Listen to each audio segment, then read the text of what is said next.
before, but so you'll have to excuse if we have any technical difficulties.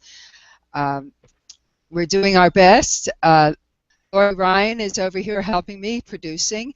If you have any questions while we're going through, if you would tweet to Lori, she will get the questions to me. Apparently, Google Plus doesn't allow the public to just send me chat while I'm on this.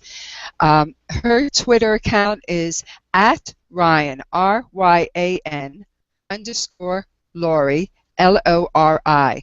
And Lori will get your questions to me. I will not be able to see the questions, another Google problem. I will not be able to see the questions while I'm looking at the screen, at the slideshow, but I will get to them at the end. Our grants are out there. There are fewer than there used to be, but they are out there. The trick is to know how to find them and also to understand what grantors want. So I'm going to start the slideshow now, and hopefully it's going to work first time around. And there we are. Here is one of my American Hands exhibits. It was actually the first one. I had only one grant for this one. It was at the Muhlenberg College, and it was for my American Hands project. My American Hands project is a visual celebration, narrative portraiture of people who keep the old trades alive, such as a blacksmith, glassblower, spinner. It has been very successful, more than I had thought it would be, and I'm thrilled. I'm thrilled that it has resonated. So far, over 250,000 people have attended an American Hands exhibit, plus more who have been to my lectures and seen it over the internet. And I have received over 3 dozen grants for it.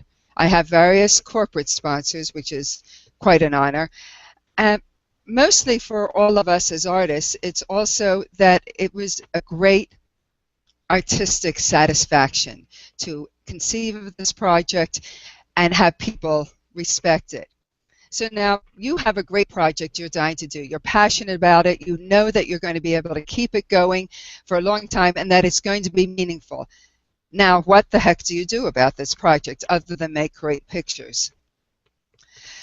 Well, you could fund using credit cards. Okay, that wouldn't last very long. Family, of course, is always great for funding. Sales, you can hope for sales with people. But the most important funding for you to have a reasonable project is through corporations and grants.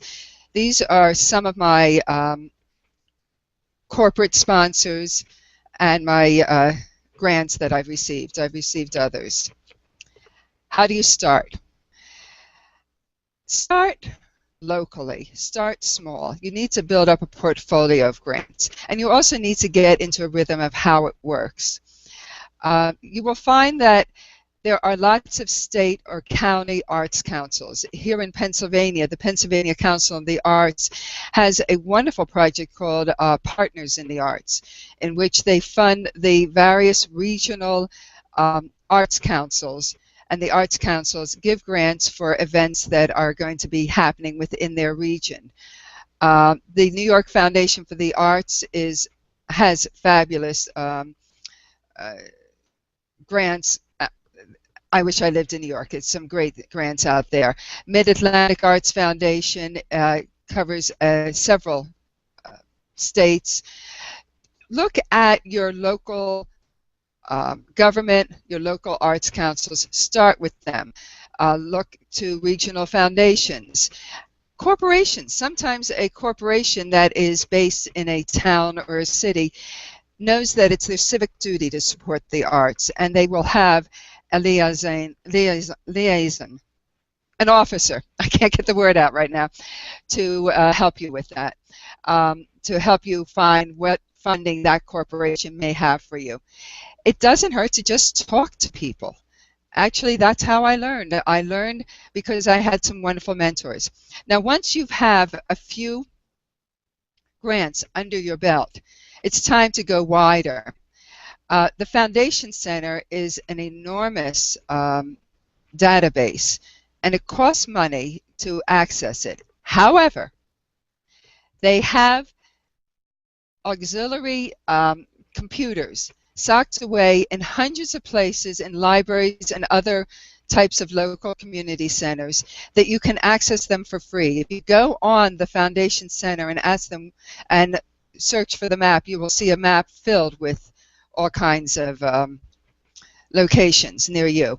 And you can search on the type of projects you want to do, the focus, the location, the audience, and you may find a foundation grant. That is a difficult search. It is time consuming. It can be well worth it. One of the best grants and fellowship databases out there is the NIFA source, and it is a national database.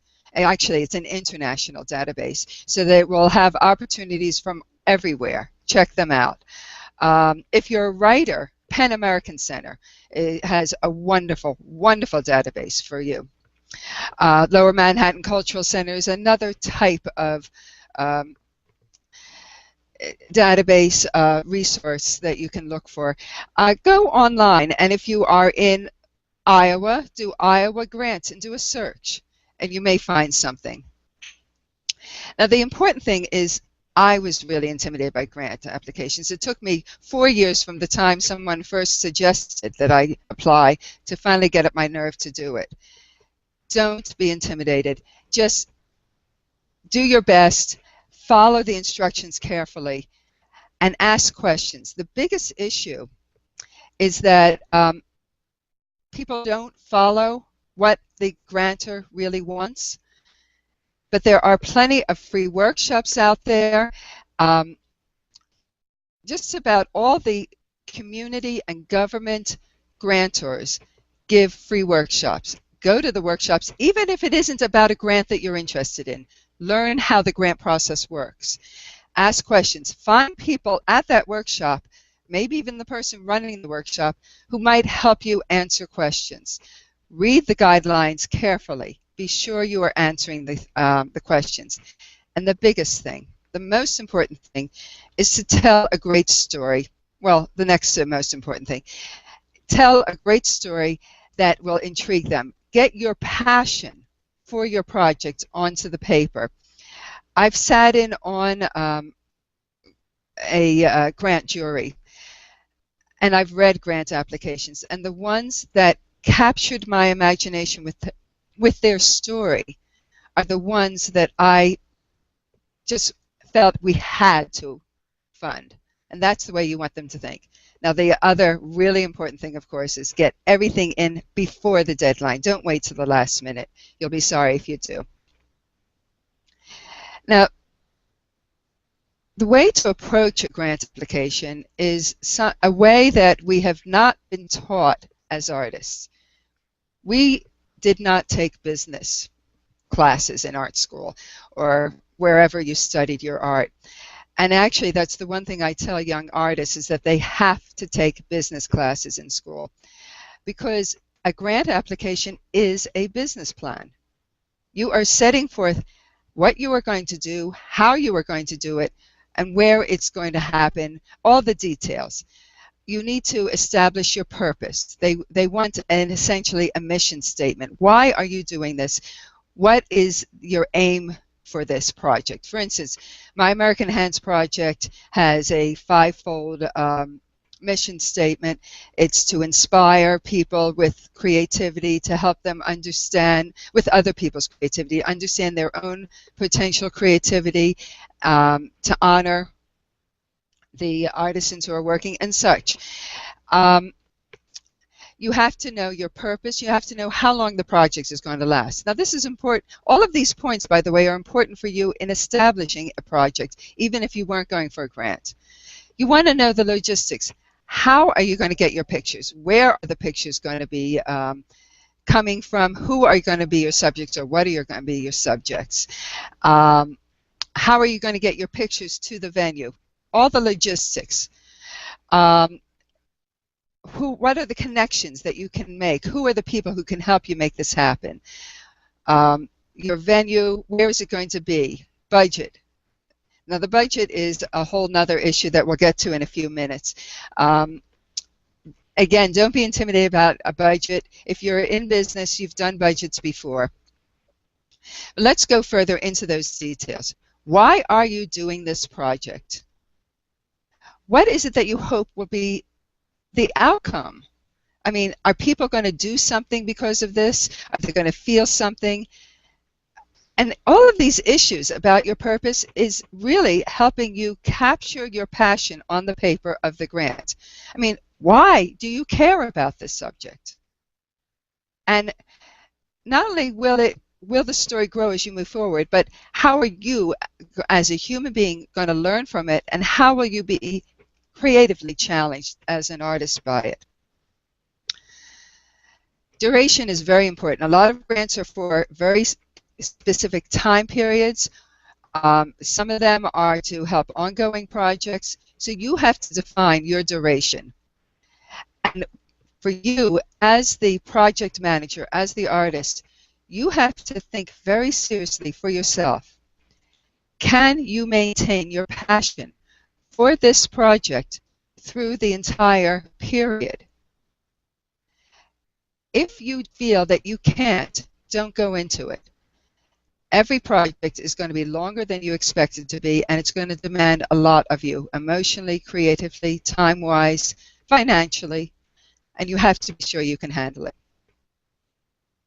The logistics. These are all questions that the grant application may not ask, but these are issues they will want you to have solved.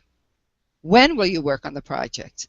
Is this something that you're going to do photo shoots once a month, and then do your planning of the exhibits for this period of time? Where is the exhibit going to be? All that. Do you need to factor in travel time, weather, and season? You have to consider that. For instance, here in the Poconos, winter is very difficult traveling sometimes. Sometimes it isn't. I try not to plan exhibits or lectures in February because they are so often canceled. Actually, I've had exhibits canceled in March and December because, or lectures canceled in March and December because of weather.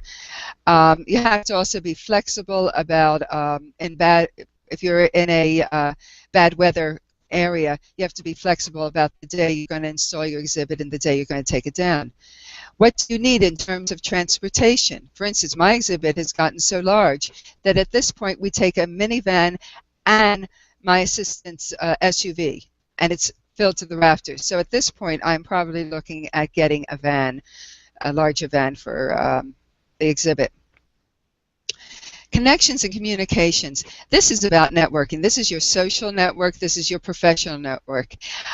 For American Hands, the way I've gotten all my subjects is either through word of mouth or because I simply ran into them at an event such as the Kutztown Folk Festival. So you have to decide, how are you going to gain access to your subjects or your locations? And these are, again, these are questions people will be wanting answered in the grant applications. If you need special permissions, how will you obtain them? I highly recommend using model releases, of course, and property releases, but you also may need other special permissions, such as if you are on a corporate property. You may need to get the boss man or boss woman to tell the security guards, yes, this photographer, this artist is allowed to be here at any time or in these certain times. Think about all the people you know and how they can help you make the connections, and also how they can help you spread the word about your project. Also, that is also about the PR you're going to do and how you're going to do a media outreach. Grant application readers like to see that you have a plan for publicity. When you want to do a grant, you need the venue first. You can't, well, there are some grants, I should restate that. There are some grants that will support ongoing projects without caring whether there's going to be a public aspect to it. But most grants are for specific exhibits, specific lectures, classes, or such. And you need a venue. You need a place to show this, to lecture. I love exhibiting in libraries. I've exhibited in a mall. I have had American Hands at universities and galleries. It was even in the East Wing Rotunda of the Pennsylvania State Capitol building. But going to schools, even elementary schools, going to libraries, for me, I'm taking the art to the audience. And by the way, grantors love that. When you're choosing a venue, be sure it fits the grant. For instance, some grants will not give you any money if there is a barrier to the public being able to access the exhibit or lecture. If it's a private location and people can't get into it. Then once you have a venue, you're going to need a letter of support from the venue that you can include in the grant, stating that you are invited to do this exhibit or lecture or presentation. And that needs to be included in your grant application. But beyond that, you also want their support for publicity, for anything that you need to make it a successful event. Very often a venue will agree to give a reception for the exhibit, and they will put out publicity. I usually write the press releases that they then can use, and that's very useful to them. But it is their responsibility to get people to the exhibit, to the lecture. Not that I don't also do publicity. Now about the budget. That is, I don't know why we as artists find it difficult to face a budget. It's really just the most simplest arithmetic there is. You have to make sure that income equals outgo. Well, as artists, that doesn't always happen, but for a granted project, it must. If it isn't balanced, the grant application will be thrown out right away. Be realistic and honest. You don't want to have, I mean, you're dealing with people who are pretty smart about the arts. If you are talking about printing up a brochure and you say it's going to be $3,000 for that brochure, you better have a darn good reason for that brochure to cost so much. Read your grant application again while you're doing your budget. What are the forbidden line items? For instance, with Pennsylvania Partners in Arts, you can't pay for buying equipment. You can't pay for entertainment. That's why I often ask my venues to provide the reception. You can have mileage, but you can't have buying a van, for instance, or buying a camera, or buying an easel. Know what you can and can't have in your budget. And this is so silly, but I found it interesting that every artist asks this: can I put in a fee for myself? Yes, of course you can. They expect you to be paid. Artists who are professionals get paid. I have been told that an artist fee that is more than 20% of the total budget is a hot button for some people. I don't know if that is true, but I try to keep mine under 20%. Now, let's say you apply for a grant for $3,000. It is very, very unlikely you are going to get the full $3,000 grant, but your budget was for $3,000. So you need to have another plan, a plan B, of if you get only $1,500, can you still do this project? At what point do you have to not to say, I can't do this project? Well, there's all my contact information, and I'm going to now do my best to get out of this and come back to you somehow. There you are. Hi. So now that's all for the slideshow, and now we'll go into the questions. Okay, we have a few already. I'm not a good writer. Will I be able to write a good grant application? That's a loaded question. Yes, I am a writer, so I can tell a good story. But I do believe that you as an artist have a good story in you, or you wouldn't be able to do your art. The trick is to get your passion for your art and your your understanding of your art onto paper. I would say start talking to someone. If you don't have somebody right there, start talking to a tape recorder. Talk about what it is that is exciting about the project, why you're challenged by it. Start looking at that. Then transcribe it or write it down and try to form it into a narrative that you feel may make sense. Then find a writer friend. Find other people to look it over. Even if you are a writer, by the way, even if you are a professional writer, which I am, and all professional writers know, we need editors. We can't see our own writing the way others can. My grant applications are always edited by somebody else before they go in. After you receive the grant, what do the grantors want from you? What is required? Important question. At the end of the grant period, or possibly, depending upon the grant, at various intervals within the grant, they will want a report from you. So you will want to keep track of all of your accounts, and you will want to be able to tell them how many people were reached, what you did, and how much money you've spent for what. They will also expect you to put logos, their logos, on all your communications, on exhibit signs, on your website, and on your press releases.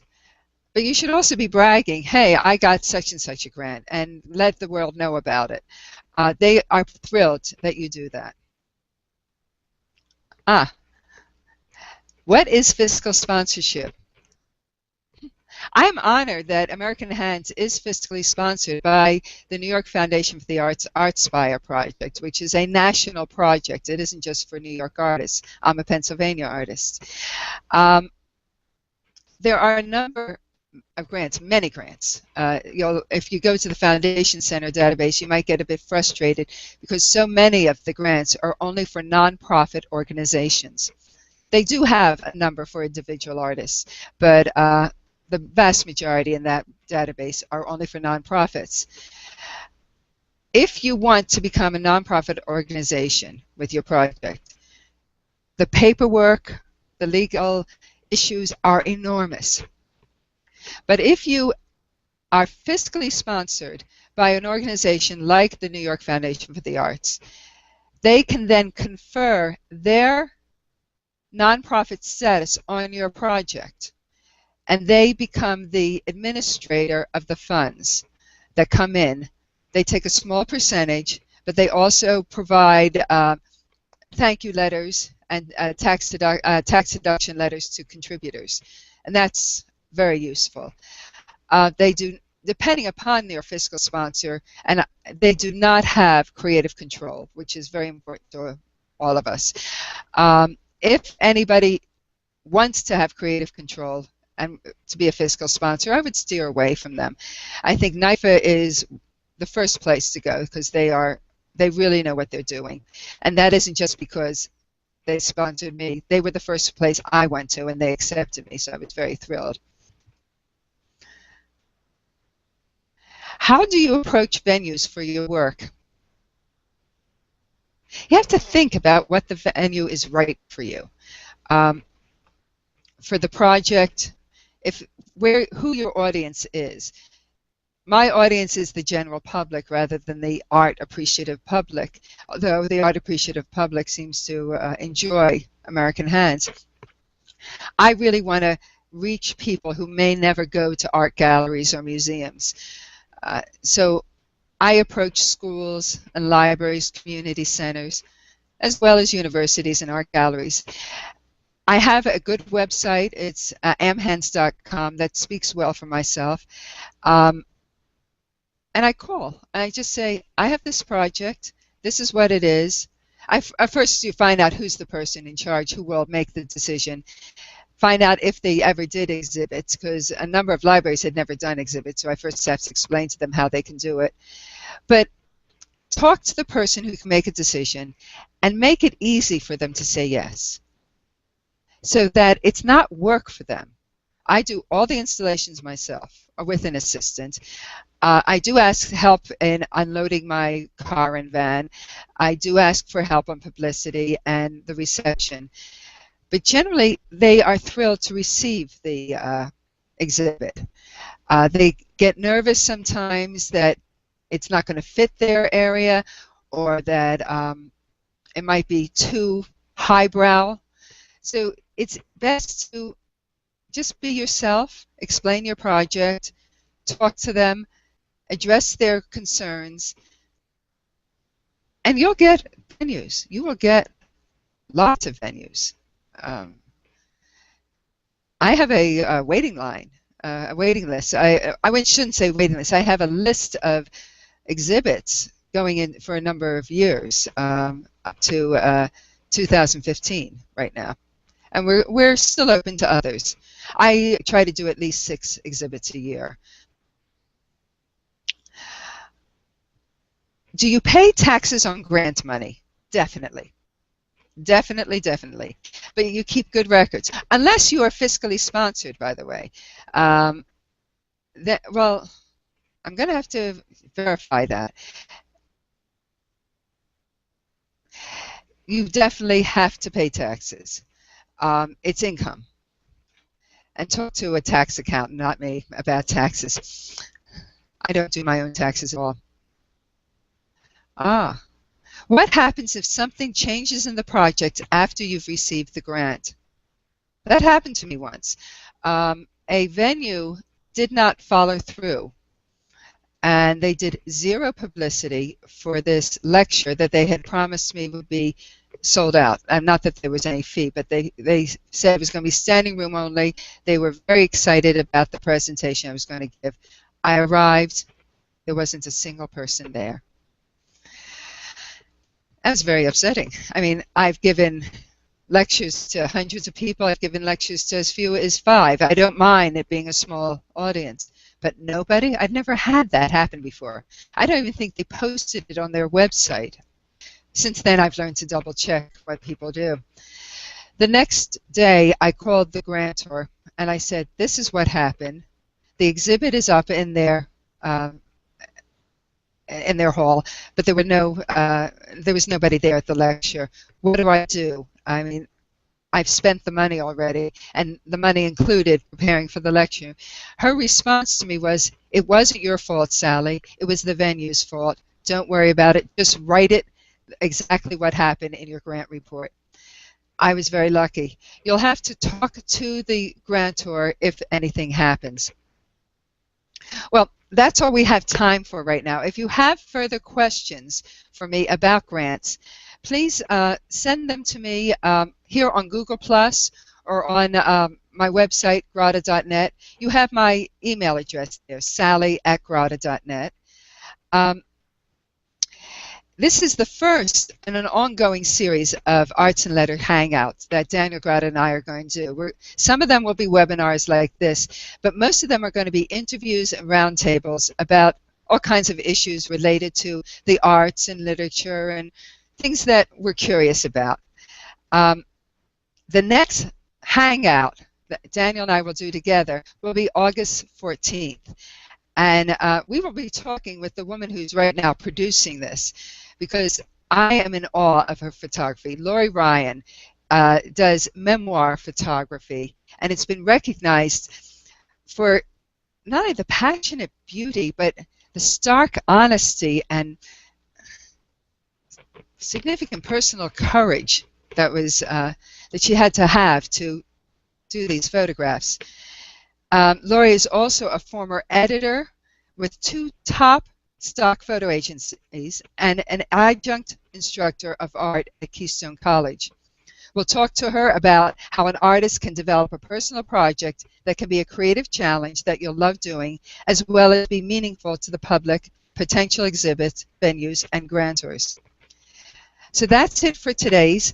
Please, if there are any artists, writers, photographers, producers, anybody of that ilk that you would like to talk to or have questions for, send those suggestions to us. Maybe we'll do an interview with that person or a round robin with that person in a future Arts and Letters Hangout. Thank you. This is Sally Wiener-Grada, and I enjoyed talking with you. Bye.